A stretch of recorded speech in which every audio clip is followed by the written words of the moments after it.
Welcome to next class of the chapter solid state. और आज solid state के अंदर हम बहुत इंपॉर्टेंट एक टॉपिक समझने वाले हैं जिसके बेसिस पे न्यूमेरिकल अक्सर आपके एग्जामिनेशन में पूछा जाता है। तो ये मान लीजिए कि बहुत चांसेस हैं कि आज के इस लेक्चर में से न्यूमेरिकल आपके एग्जाम में ज़रूर आएगा। देखिए, पिछले लेक्चर के अंदर पैकिंग फ्रैक्शन बताया था, edge length, distance, void fraction, radius, इनके रिलेशंस के बारे में आपको बताया था। कोशिश कीजिएगा वो एज लेंथ, डिस्टेंस और रिलेशन जितने भी थे, जो भी रेडियस एज लेंथ का और एज लेंथ और नियरेस्ट नेबर डिस्टेंस का रिलेशन था, वो आपको याद रहना चाहिए। आइए आज हम यहाँ पर डेंसिटी ऑफ यूनिट सेल के बारे में बात करते हैं।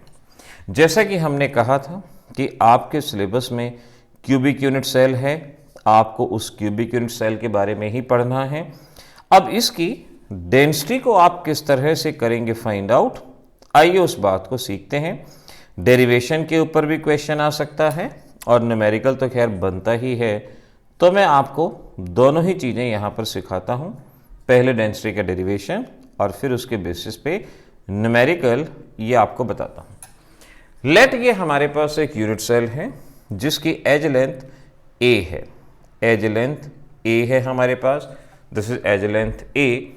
और लेट इसमें नंबर ऑफ पार्टिकल, इसको हम इस तरह से लिखते हैं कि लेट नंबर ऑफ पार्टिकल्स, यहां पर नंबर ऑफ पार्टिकल्स हैं आपके पास z, जिसे रैंक ऑफ यूनिट सेल भी कहा जाता है। जैसे सिंपल यूनिट सेल है तो z की वैल्यू 1, फेस सेंटर्ड है तो z की वैल्यू 4, बॉडी सेंटर में z की वैल्यू 2, या प्रीवियस कई लेक्चर से इस बात को देख ही रहे हैं। और जहाँ तक एज लेंथ की बात है तो एज लेंथ हमने कहा a सेंटीमीटर, यहाँ इसकी ये एज लेंथ आपके पास रहेगी। तो आपके पास एज लेंथ आ गई और एज लेंथ के साथ आपके पास नंबर ऑफ पार्टिकल प्रेजेंट हैं। अब सेंटीमीटर में भी एज लेंथ को लिया जा सकता है और उसको पिकोमीटर के अंदर भी कंसीडर किया जा सकता है। ये आपके ऊपर डिपेंड करता है या जैसे गिवन हो। सिखाऊंगा इसमें क्या वेरिएशन रहेगा, उसके बारे में बात करेंगे। तो number of particle edge let ये किसी भी सब्सटेंस से मिलके बना हुआ है और उस सब्सटेंस का ग्राम एटॉमिक मास हमारे पास ए ग्राम पर मोल, ये उसका ग्राम एटॉमिक मास हमारे पास प्रेजेंट है। सोडियम है तो 23 हो जाएगा, अगर पोटेशियम है 39 हो जाएगा। तो जो भी सब्सटेंस है उसका ग्राम एटॉमिक मास हमारे पास यहाँ पे प्रेजेंट है। अगर मैं आपसे वेट ऑफ वन पार्टिकल या वन एटम पूछूं तो वेट ऑफ वन पार्टिकल या वन एटम क्या होता है, मैं आपको याद दिला दूं। आपने मोल कंसेप्ट पढ़ा है, 1 mole is equal to gram atomic mass and 1 mole is equal to Avogadro number 6.02 into 10 raised to the power 23, या एवोगैड्रो नंबर को Na से भी रिप्रेजेंट करते हैं। यानी 6.02 into 10 raised to the power 23, अगर देखो मैं इसको इक्वेट करता हूं, अगर एवोगैड्रो नंबर ऑफ पार्टिकल आपके पास 1 मोल, ये भी 1 mole, means both are equal to each other, तो मैं कह सकता हूं 6.02 into 10⁻23 atom weights equal to gram atomic mass. इनका वेट ग्राम एटॉमिक मास के बराबर होगा क्योंकि 1 मोल ग्राम एटॉमिक मास के बराबर है। 1 मोल में एवोगैड्रो नंबर ऑफ पार्टिकल होते हैं, दोनों को इक्वेट कर दें तो ग्राम atomic mass is the mass of Avogadro number of particle. तो एवोगैड्रो नंबर ऑफ पार्टिकल का वेट ग्राम एटॉमिक मास के बराबर होता है। तो एक एटम का वेट कितना होगा, ग्राम atomic mass divided by Avogadro number, gram atomic mass divided by Avogadro number, ये एक एटम का वजन आएगा और एक ग्राम में आएगा। तो अगर मैं आपसे वेट ऑफ वन पार्टिकल पूछता हूं तो वेट ऑफ वन पार्टिकल क्या होगा, ग्राम एटॉमिक मास जो कि कितना माना गया है ए, डिवाइडेड बाय एवोगैड्रो नंबर जिसे हम Na से रिप्रेजेंट कर सकते हैं। एवोगैड्रो नंबर इसको यहां पर कहा जाएगा।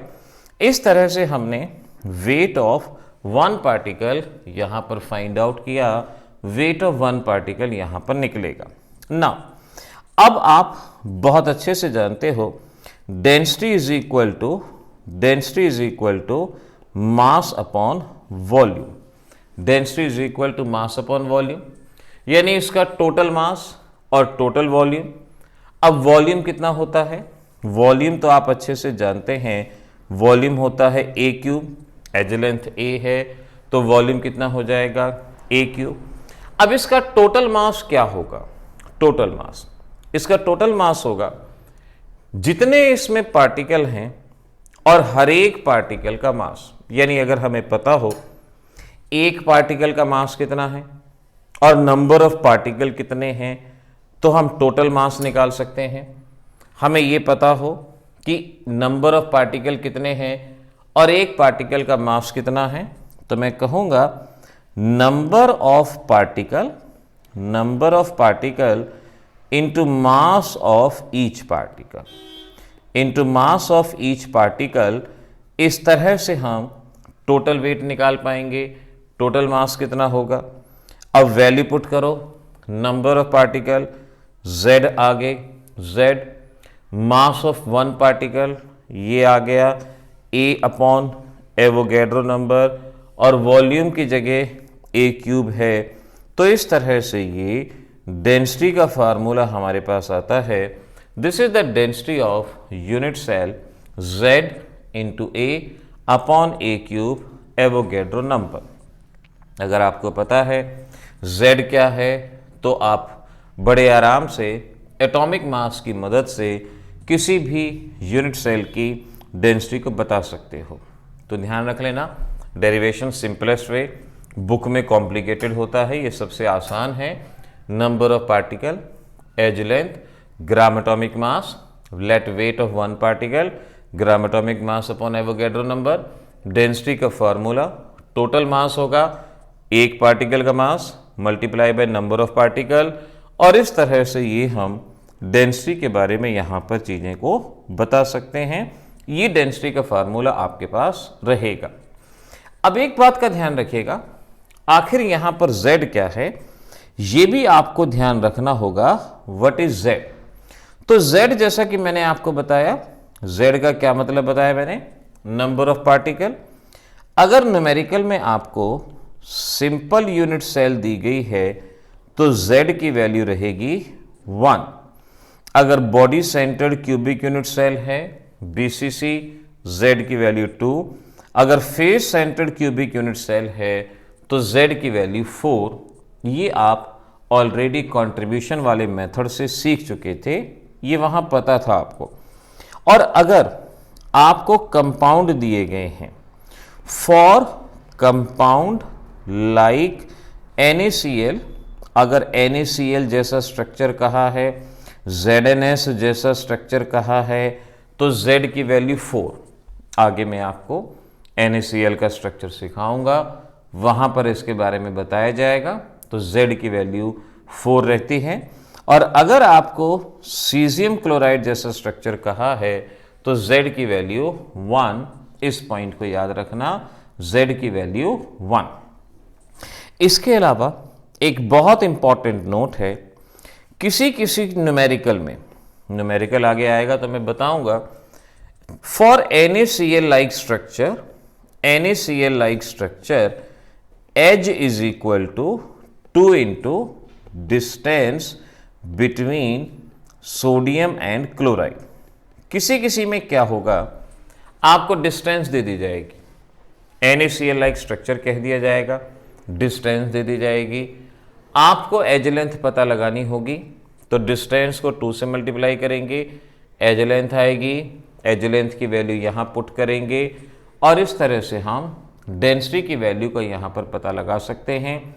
ध्यान रखिएगा, डेंसिटी की वैल्यू बड़ी आसानी से इस तरह से फाइंड आउट की जा सकती है। इनमें कुछ यूनिट की बात होती हैं, आपको ज़्यादा परेशान नहीं होना पड़ेगा क्योंकि न्यूमेरिकल में दूसरे ढंग से करवाऊंगा। पहले ज़रा यहाँ पर यूनिट जान लो, CGS और SI यूनिट में इनकी वैल्यूज़ को क्या क्या लिया जाएगा ये जान लो।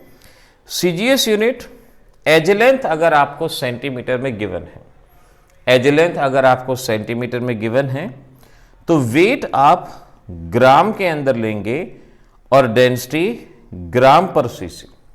अगर एज लेंथ सेंटीमीटर में है तो वेट ग्राम में लिया जाएगा, डेंसिटी ग्राम पर सीसी में, और एसआई यूनिट में एज लेंथ आप मीटर में लेंगे, वेट आप किलोग्राम में लेंगे, वेट कह लो या मॉलिक्यूलर वेट कह लो, और डेंसिटी आप किलोग्राम मीटर क्यूब। इस तरह से आपको इसकी डेंसिटी को कंसिडर करना होगा, इस तरह से डेंसिटी आपको बतानी होगी। तो ये डेरिवेशन और ये कुछ इंपॉर्टेंट पॉइंट जो आगे न्यूमेरिकल सॉल्व करने में हेल्पफुल होंगे। ये मल्टीपल चॉइस में खासतौर पे याद रखना, जहां भी NaCl लाइक स्ट्रक्चर में डिस्टेंस दे दिया गया, आप एज लेंथ इस तरह से फाइंड आउट करेंगे और आप न्यूमेरिकल को सॉल्व करेंगे। अब मैं आपको इसके न्यूमेरिकल को सॉल्व करना सिखाता हूं, मेरे साथ साथ लिखते जाना न्यूमेरिकल्स, क्योंकि न्यूमेरिकल्स अदरवाइज बुक में देखें तो कॉम्प्लिकेटेड पढ़ते हैं। हम कोशिश करते हैं इन न्यूमेरिकल्स को आसान ढंग से करने की, ताकि इसमें किसी भी तरह की दिक्कत का सामना ना करना पड़े। सबसे पहले आप इन फॉर्मूलों को लिखें। If edge length in centimetre, numerical में आपसे मैक्सिमम गलती यूनिट्स की वजह से होती है। आपको एज लेंथ या तो सेंटीमीटर में दी जाती है या पिकोमीटर के अंदर दी जाती है, और आप में से मैक्सिमम बच्चे इसी खेल को नहीं समझ पाते हैं कि भाई एग्जामिनर क्या चाहते हैं, और वो गलती कर बैठते हैं। एज लेंथ अगर सेंटीमीटर में है तो फॉर्मूला जो आप यूज करेंगे वो रहेगा density is equal to Z into M divided by A cube into NA। M मैंने मॉलिक्यूलर मास ले लिया, फॉर्मूले में मैंने A से रिप्रेजेंट किया था एटॉमिक मास, यहां उसको मैं एटॉमिक मास की जगह मोलर मास लिख रहा हूं। तो M यहां पर हो गया मोलर मास, एटॉमिक मास या मॉलिक्यूलर मास, कुछ भी कह सकते हो। अगर एटम है तो एटॉमिक मास, मॉलिक्यूल है तो मॉलिक्यूलर मास, और इन जनरल मोलर मास भी आप इसको कह सकते हो। ए एज लेंथ होगी, ये एवोगैड्रो नंबर हो गया, ये Z की वैल्यू आपके पास होगी। इस तरह से इसको समझना। इस फार्मूले को मॉडिफाई कर सकते हैं, देखो किस तरह से। M मैंने बताया मोलर मास होता है, तो मैं इस फार्मूले को कॉम्प्लिकेटेड न्यूमेरिकल आसानी से सॉल्व हो जाए तो अपनी तरफ से मॉडिफाई कर रहा हूं। मोलर मास की बजाय मैं यहां लिख देता हूं wait in gram, wait in ग्राम और ए क्यूब, और ये एवोगैड्रो नंबर है, इट्स अ नंबर, और इसको मैं नंबर ऑफ पार्टिकल लिख देता हूं, this is number of particle. ये अभी आपको थोड़ी देर में मालूम पड़ जाएगा कि हमने ऐसा क्यों किया, क्योंकि न्यूमेरिकल्स में बहुत बार ऐसा होगा कि कहीं पर आपको वेट गिवन होगा, कहीं नंबर ऑफ पार्टिकल गिवन होगा, कहीं एटॉमिक मास गिवन होगा, और उसके बेसिस पे आपसे गलतियां होती हैं। उन गलतियों को हमें यहां पर करेक्ट करना है। अगर एज लेंथ सेंटीमीटर में है तो अभी ये फार्मूले अलग से लिख लो। दूसरा फार्मूला है if edge length in picometre, अगर एज लेंथ आपको पिकोमीटर में गिवन है। अगर एज लेंथ पिकोमीटर में है तो आपका फार्मूला देखो इस तरह से, Z into M divided by A cube 10⁻⁻30 Avogadro number. इस तरह से हम अपने फार्मूले को यहां लिखेंगे। यहां हमने 10⁻⁻30 का जो इस्तेमाल किया है, ये पिकोमीटर को सेंटीमीटर में कन्वर्ट करने के लिए CGS यूनिट में। तो ये मान लो कि अगर पिकोमीटर है तो यहां 10⁻⁻30, ऐसे ही modified formula Z into weight in gram, जो भी वेट आपको गिवन है, divided by a cube into 10⁻⁻30 number of particles. इस तरह से ये आपके पास बनेगा एक और फार्मूला, ये एक और फार्मूला यहां पर कहलाया जाएगा। अब इन न्यूमेरिकल्स में बहुत आसानी हो जाएगी। सबसे पहले ये देखोगे कि एज लेंथ सेंटीमीटर में है या पिकोमीटर में है। अगर एज लेंथ सेंटीमीटर में है तो इन दोनों में से कोई एक यूज होगा, इन दोनों में से कोई एक यूज होगा। अगर पिकोमीटर में है तो इन दोनों में से कोई एक फॉर्मूला यूज होगा। पहले तो ये देखना है कि एज लेंथ की यूनिट क्या है, फिर ये देखना है सपोज एज लेंथ सेंटीमीटर में है तो आपने अब ये देखना है कि आपको वेट गिवन है या नहीं। अगर वेट गिवन है तो वो फार्मूला, और अगर वेट गिवन नहीं है तो ये फार्मूला, क्योंकि यहां ये एटॉमिक मास है। बस इन बातों का आपने ध्यान रखना है। और खास तौर पे जो मैंने Z के बारे में आपको बताया उसका इस्तेमाल सही ढंग से simple unit cell, body centred unit cell, face centred unit cell, उसके अलावा NaCl, ZnS like structure, caesium chloride like structure, यहां पर आपको Z के बारे में ध्यान रखना होगा, इन बातों का ध्यान रखना होगा। अब मैं न्यूमेरिकल देता हूं, ये फार्मूले अपनी कॉपी पे लिख के रख लो, क्योंकि डायरेक्ट फार्मूलों का इस्तेमाल करेंगे हम, कॉपी में लिखे हुए होंगे तो आप तुरंत इन बातों को समझ सकते हो। न्यूमेरिकल नंबर 1, न्यूमेरिकल नंबर 1 है a body centre unit cell density 10.3 gram पर CC has cell edge of 300 picometer. Calculate atomic mass, ये हमें न्यूमेरिकल दिया गया। ध्यान से देखो, आसान न्यूमेरिकल हैं, मैं एनसीईआरटी के न्यूमेरिकल भी शो कर दूंगा कौन कौन से हैं, आसान है। बॉडी सेंटर यूनिट सेल है, बॉडी सेंटर यानी बीसीसी, तो Z की वैल्यू फिक्स हो गई कि भाई Z की वैल्यू 2 है क्योंकि बॉडी सेंटर। डेंसिटी गिवन है और आपसे कहा एज लेंथ पिकोमीटर। मैंने कहा था सबसे पहले ये देखोगे कि एज लेंथ सेंटीमीटर में है या पिकोमीटर। एज लेंथ पिकोमीटर में है, इन दोनों में से कोई एक फॉर्मूला यूज होगा, इन दोनों में से। अगर वेट ग्राम में गिवन होगा तो वो फॉर्मूला, नहीं तो ये फॉर्मूला। यहां पर कहीं भी वेट नहीं दिया गया, वेट अगर नहीं दिया गया तो वो फॉर्मूला यूज होना ही नहीं है, सीधा सा ये फॉर्मूला आपने यूज करना है। तो आप क्या करेंगे, just put the value. Exam में जरूरी है कि पहले वैल्यूज को अलग अलग लिखो। जैसे बॉडी सेंटर्ड यूनिट सेल आपको अगर कहा गया है तो बॉडी सेंटर्ड यूनिट सेल के लिए Z की वैल्यू आपके पास 2 हो जाएगी। फिर डेंसिटी दी गई है 10.3 ग्राम पर सीसी, एज लेंथ दी गई है 300 पिकोमीटर, एटॉमिक मास चाहे तो M से रिप्रेजेंट करो चाहे A से करो, वो कोई मैटर नहीं करता। और इस तरह से ये values, now put the values in this formula, यहां पर इन वैल्यू को रखा जाए और उस फार्मूले को यहां पे वैल्यू पुट की जाए। तो देखिए D is equal to Z कितना हो गया 2 और M कितना हो गया वो तो हमें फाइंड आउट करना है। और A की value 300 picometre, so this is 300 और क्यूब है, this is 300 cube 10 raise to the power -30 और Na is the Avogadro number, put the value, so this is 6.02 into 10 raised to the power 23.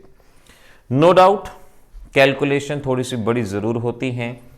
आप क्या कर सकते हैं, अब जैसे डेंसिटी भी गिवन है आपको, डेंसिटी है 10.3, ये आपके पास 10.3, 300 को 300 इंटू 300 इंटू 300, या इस चीज़ को ऐसे भी लिखा जा सकता है कि this is 3 cube into 10 raise to the power 6, 300 into 300 into 300, तो 3 cube into 10 raise to the power 6 और 10 raise to the power -30 given है, पावर से पावर सॉल्व हो जाएंगी और 6.02 इंटू 10 रेज पावर 23, पहले सभी पावर्स को सॉल्व कर लो, फिर 3 इंटू 3 इंटू 3, इस तरह से कैलकुलेशन करने के बाद m की वैल्यू 83.7 AMU, ये वैल्यू आपके पास रहेगी 83.7 AMU, ये आपका यहाँ पे जवाब आएगा।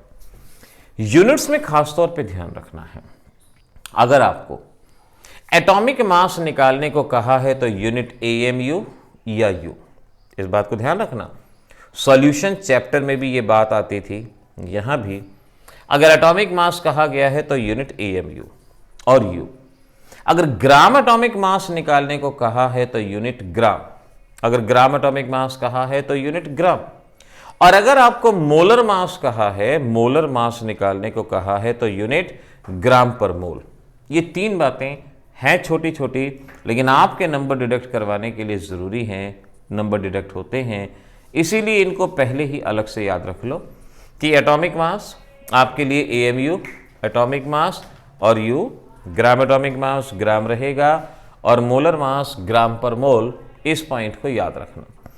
चलो ये तो एक ट्राई बॉल थी। अगला क्वेश्चन देता हूं और अगले क्वेश्चन में आप मेरे साथ साथ कोशिश करो। देखो कोशिश करो कि कैलकुलेटर लेके बेशक से साथ में बैठ जाओ, ताकि न्यूमेरिकल अगर साथ साथ सॉल्व हो जाएगा तो आपको भी एक कॉन्फिडेंस आएगा, आपको भी अच्छा लगेगा कि हाँ जी हमसे न्यूमेरिकल सॉल्व हो गया, जो इंपॉर्टेंट न्यूमेरिकल है।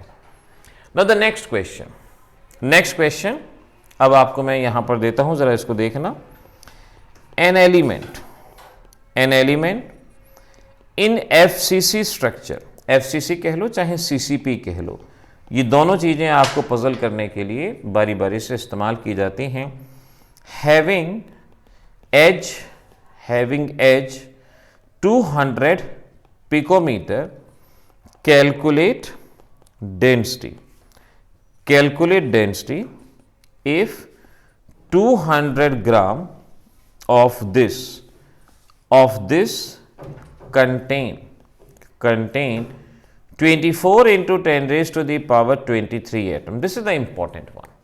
और यकीन मानो इसका सॉल्यूशन अगर आप बुक में देख लोगे ना तो ये न्यूमेरिकल कम से कम एक पेज का न्यूमेरिकल जाएगा, लेकिन हम इसको एक ही फार्मूले में सॉल्व कर लेंगे। अब जरा ध्यान से देखो, समझो कौन सा फार्मूला इस्तेमाल होना है। तो मैंने कहा आपने एज लेंथ को ढूंढना है। मैं हर वैल्यू को अलग से लिख देता हूं पहले, जब तक आप अपने फार्मूले तक पहुंचो, और अगर पहले ही सॉल्व कर सको तो बहुत अच्छी बात है। FCC स्ट्रक्चर तो Z की वैल्यू 4 हो गई।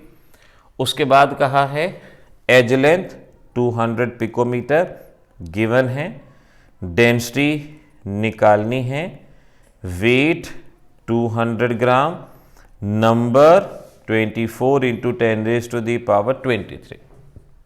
सबसे पहले एज लेंथ देखो पिकोमीटर में, अगर एज लेंथ पिकोमीटर में तो ये फार्मूला हमारा इस्तेमाल होगा पिकोमीटर वाला। अब इस फार्मूले में फर्स्ट और सेकंड, अगर वेट गिवन है तो सेकंड, अदरवाइज फर्स्ट। वहां पर हमें वेट गिवन है, अगर वेट गिवन है तो ऑब्वियस सी बात है हमारा सेकंड फार्मूला यहां पर यूज होगा। पुट द वैल्यू पुट करें, आपको डेंसिटी निकालनी है। Z कितना है? Z इज 4, वेट इन ग्राम, और वो वेट गिवन है आपको 200।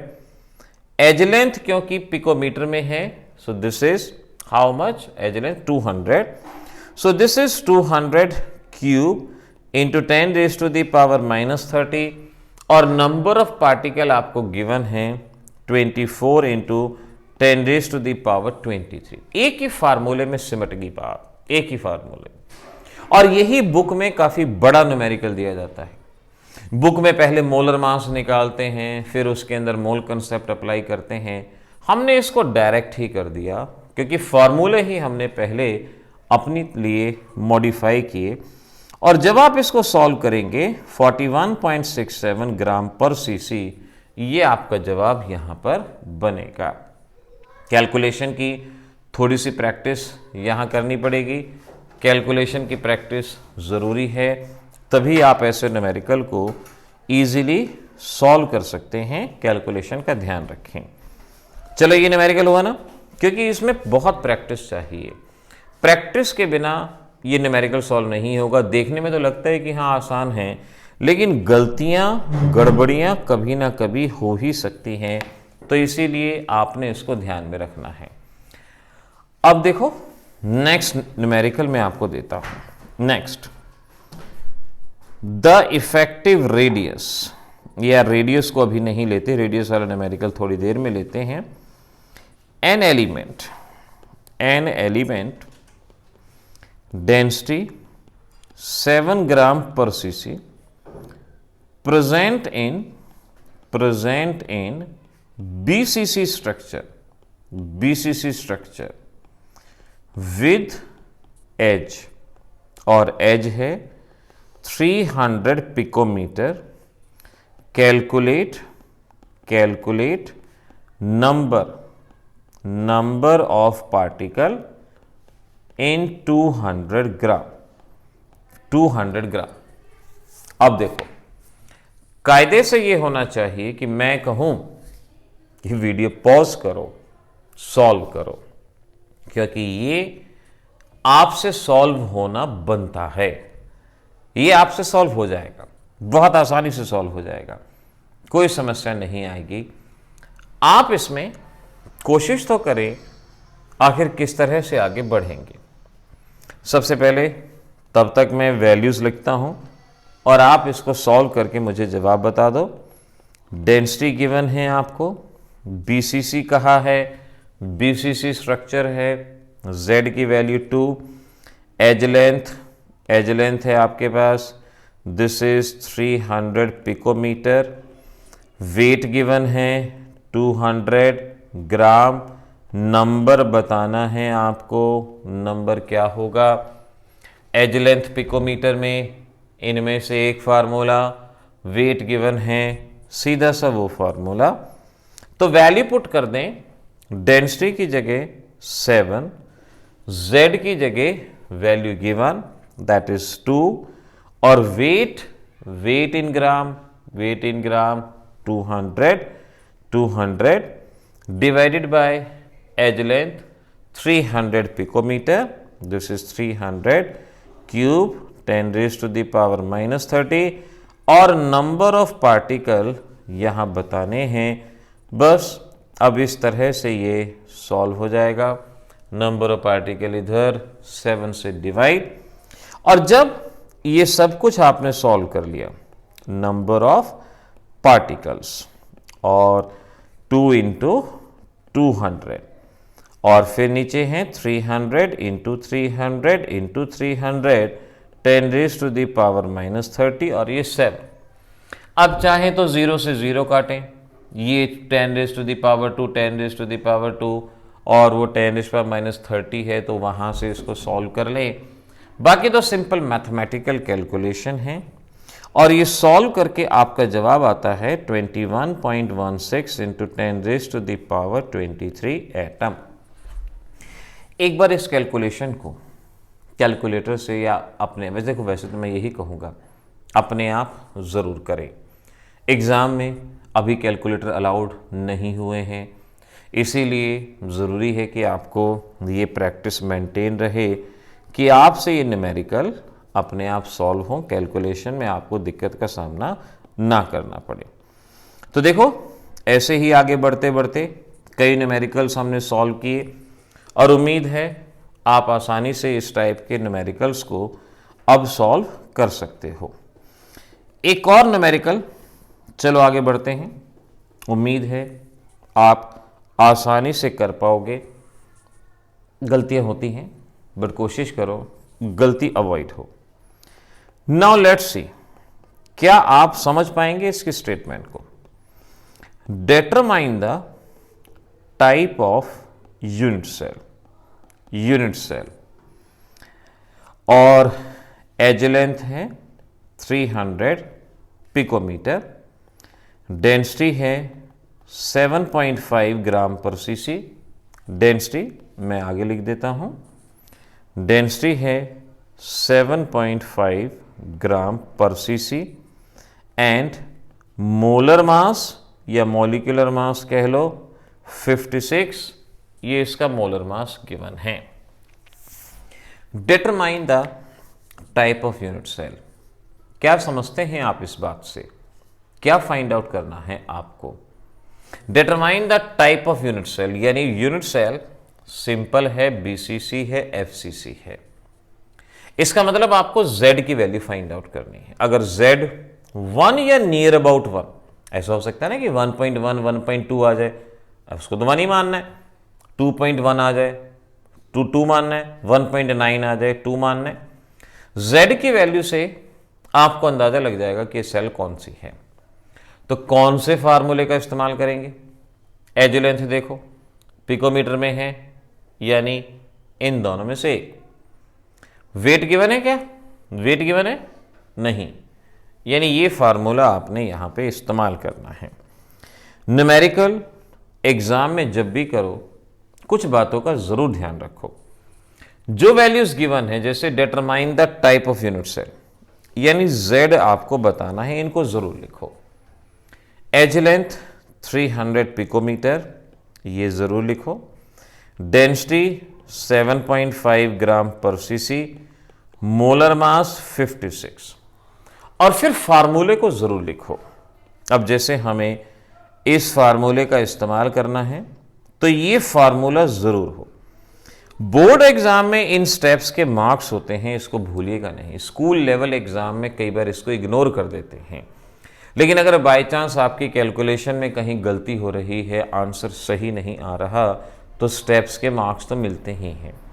बोर्ड की कॉपीज कई बार ऐसे टीचर चेक करते हैं जो उन क्लासेस को पढ़ाते ही नहीं हैं, क्योंकि टीचर्स की शॉर्टेज होती है, कॉपियाँ बहुत ज़्यादा होती हैं, तो इसीलिए उनको आंसर दे दिए जाते हैं, फार्मूला दे दिया जाता है कि भाई इस फार्मूला ये होना चाहिए और ये वैल्यू। अगर आपने सारी चीज़ें ठीक पुट की हैं, बस आंसर गलत कर दिया, तो अगर वो टीचर है आपके पेपर को देखते हैं, सिर्फ आंसर देखते हैं, कहेंगे आंसर नहीं मैच कर रहा, क्रॉस करेंगे। लेकिन अगर आपने स्टेप्स लिखे हुए हैं, तो वो देखेंगे भाई पहला स्टेप इसका नंबर 2, अगला स्टेप इसका नंबर 2, आंसर गलत है तो उसका नंबर काट लो, लेकिन बाकी के नंबर जरूर दो। तो इसीलिए बहुत ज़रूरी है आप हर वैल्यू को पुट करें।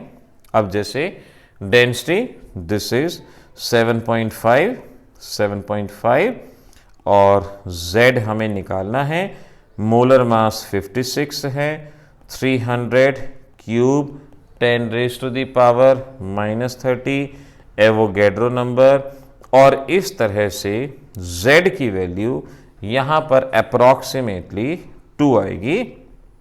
2, अगर z की वैल्यू 2 आ गई तो सिर्फ यही नहीं कि 2 लिख के आ गए, z की वैल्यू 2 है तो आप लिखेंगे this is the body centred cubic unit cell.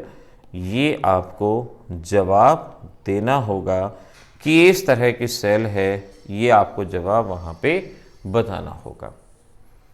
तो ये बात ध्यान रखिएगा, ये ऐसे होना चाहिए। अब अगला न्यूमेरिकल। आप में से बहुत सारे बच्चे पता है न्यूमेरिकल को देख के अपने सेंटीमेंट को रोक नहीं पाएंगे, जो मैं अगला न्यूमेरिकल दूंगा। कहेंगे जी इसका जवाब तो हमसे अभी पूछ लो, रेडीमेड पूछ लो। लेट्स सी क्या आप वही काम करते हैं। An element of atomic mass 90 exist in FCC structure with a cell edge of 500 picometer if density is 4.2 ग्राम पर सीसी। कैलकुलेट, अपने सेंटीमेंट्स पे काबू रखना।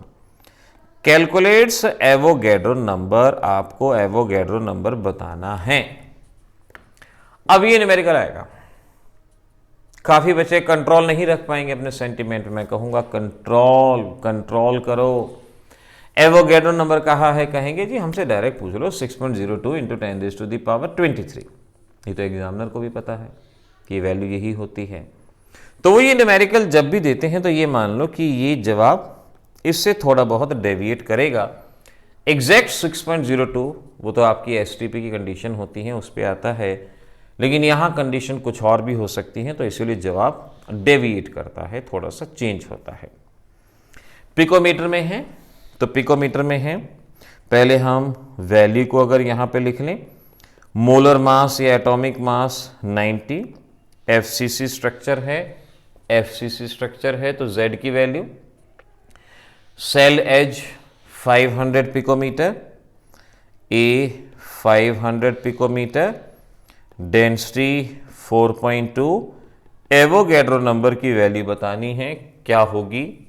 एज लेंथ अगर पिकोमीटर में तो आप अच्छे से समझ सकते हैं, आप जिस फार्मूले का यूज़ करने वाले हैं ये फार्मूला आपके सामने है, बस put the value, now you can understand. Density given है 4.2, दिस इज Z 4 गिवन है, मोलर मास गिवन है 500 क्यूब 10⁻⁻30 Na यानी एवोगैड्रो नंबर। यहां से जब एवोगैड्रो नंबर की वैल्यू सॉल्व करेंगे तो 6.86 इंटू 10⁻23 ये वैल्यू आपके पास बनेगी। अगर आप 6.02 इंटू 10⁻23 काउंट करेंगे गड़बड़ है। MCQs में जब ये क्वेश्चन आएगा ना तो उसमें ये वैल्यू भी होगी और 6.02 वाली भी होगी। तो ऐसे केस में हमेशा ये मान के आगे बढ़ो कि कुछ ना कुछ गड़बड़ ज़रूर हो सकती है। कोशिश करो आप उन चीज़ों को अच्छे से समझो, अच्छे से जानो, कोशिश करो। मैं आपको होमवर्क में कुछ क्वेश्चन दे रहा हूं। पहला क्वेश्चन देखो, मैं आपको डायरेक्ट ही इसमें दिखा देता हूं और यहीं से हम उन क्वेश्चन को अलॉन्ग विद देयर आंसर, इसका जवाब हम देख लेते हैं क्या होगा। Now let's see. अब देखो ये क्वेश्चन हो चुका, इसका जवाब आपने देख लिया क्या रहेगा। नेक्स्ट क्वेश्चन ये हो चुका, इसका जवाब आप देख चुके हैं। अब आप इस क्वेश्चन को भी सॉल्व, आपका ये हो चुका है, तीनों डन। ये वाला question determine the type of lattice, ये आपने सॉल्व कर लिया, इसका जवाब क्या आएगा ना। होमवर्क में ये है रेडियस निकालनी, आपको रेडियस दी गई है। रॉक सॉल्ट लाइक स्ट्रक्चर यानी NaCl लाइक स्ट्रक्चर, तो Z की वैल्यू आपको NaCl लाइक स्ट्रक्चर के हिसाब से 4 लेनी है। Calculate density. अब देखो मैंने जो भी फार्मूले बताए थे उसमें एज लेंथ का इस्तेमाल किया था, लेकिन यहां तो रेडियस है, आर्मस्ट्रॉन्ग में है। आप पहले रेडियस को सेंटीमीटर या पिकोमीटर में बदल लेना, फिर रेडियस से एज लेंथ निकाल लेना। पिछले लेक्चर में मैंने आपको रेडियस और एज लेंथ के रिलेशंस के बारे में बताया था।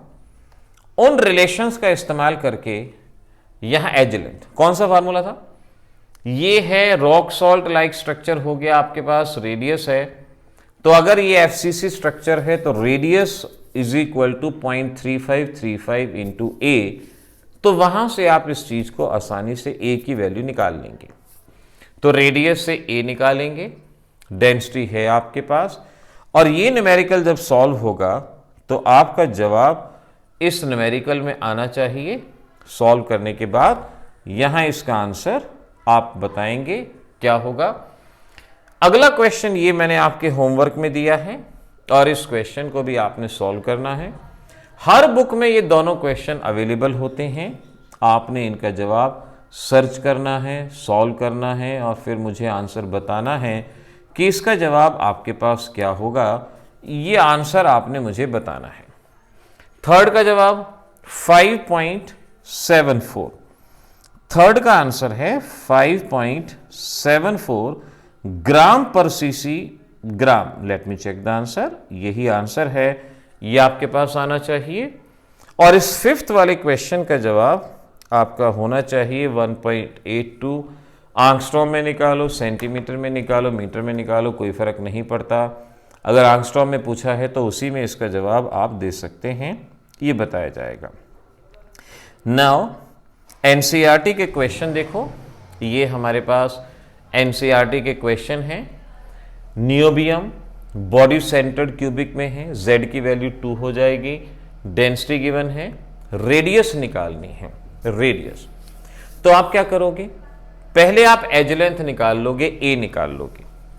अब रेडियस निकालने के लिए, क्योंकि ये बॉडी सेंटर है, अब बॉडी सेंटर आपको दिया गया है, तो मैंने रेडियस और एज लेंथ का फार्मूला बताया था बॉडी सेंटर के लिए। ये फार्मूला था R is equal to 0.433 into A। आप डेंसिटी के फार्मूले से एज लेंथ निकालोगे, एज लेंथ की वैल्यू को यहां पुट करोगे तो आपके पास रेडियस आ जाएगी। एनसीईआरटी का क्वेश्चन आप ट्राई करना, हर जगह अवेलेबल है, आप आसानी से इसको सॉल्व करोगे। Copper present in FCC lattice, edge length given है, एज लेंथ सेंटीमीटर में है तो सेंटीमीटर वाले फार्मूले का इस्तेमाल करेंगे। कैलकुलेट डेंसिटी, अब आपने इसकी डेंसिटी कैलकुलेट करनी है और ये देखना है क्या वो डेंसिटी इतनी ही आ रही है या नहीं, सिर्फ इतना आपको यहां पर चेक करना है। कैलकुलेट एटॉमिक मास, यानी यहां m की वैल्यू बतानी है, एफसीसी लैटिस आपको दिया गया है, एज लेंथ सेंटीमीटर में है, सेंटीमीटर में है तो फॉर्मूला मैंने बताया था, डेंसिटी आपके पास ही। तो मैंने कहा था ना कि आपको यहीं पर पजल किया जाता है कि सेंटीमीटर में फार्मूला दे देंगे, पिकोमीटर में एज लेंथ दे देंगे, सेंटीमीटर में एज लेंथ दे देंगे और आपसे यहाँ पर कहीं ना कहीं गड़बड़ी हो जाती है, उसको आपने थोड़ा सा करेक्ट करना है, उस ऐसी चीज़ को आपने सॉल्व करना है। तो ये जो न्यूमेरिकल्स मैंने आज आपको समझाए बताए, इन सभी न्यूमेरिकल को करें, इनमें से कोई ना कोई न्यूमेरिकल एग्जाम में आने के चांसेस हमेशा से रहे हैं, हमेशा से पूछे जाते हैं। मिलेंगे अगली क्लास में, तब तक के लिए ऑल द बेस्ट।